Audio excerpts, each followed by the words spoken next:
Here's another thing I'm investing in. Feel free to take a look at this. The AI revolution is going to cause a shortage in uranium.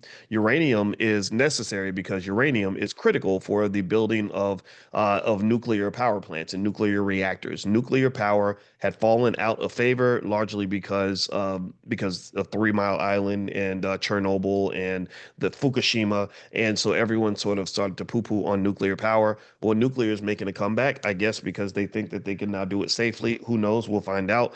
But either way, they're going to do it regardless.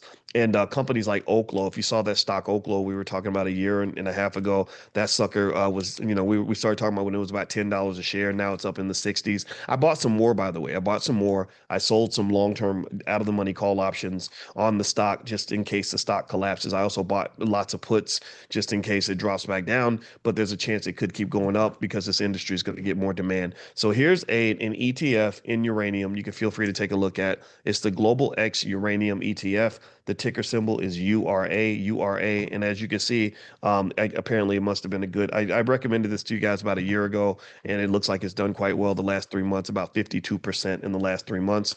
What are the crazy things I've ever been talking about? That was me. I just ranted the other day because I got some stupid question about this. I'm gonna stop here, right? Because this is something I'm not gonna rant again, but this was something that really kind of gets to me, and I want to make sure you understand this as you learn about investing.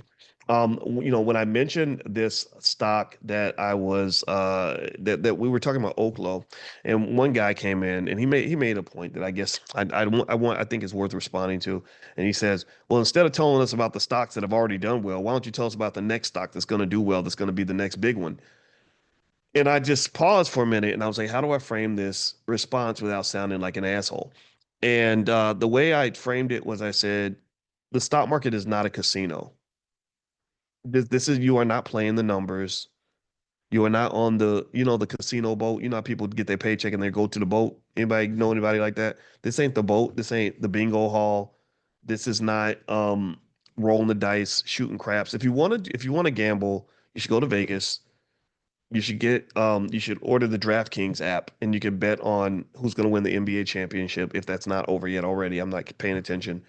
Um, you can go bet on the Kentucky Derby or something. But this idea that somehow I'm a professor and my PhD is legitimate. I always tell people, because there's so many fake people on the internet talking about financial stuff, I tell people, look, my dissertation's online. You can go look it up. You can go read, you can call Ohio State and say, did Boyce Watkins finish her PhD program? And they're going to say yes.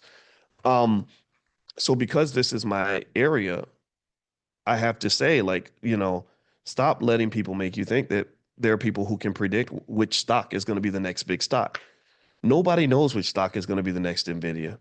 If I knew that, man, I would put all my money into one company and be done with it. Nobody knows which stock is going to be the next Apple. Nobody knows which stock is going to be the next Oklo. Nobody knows.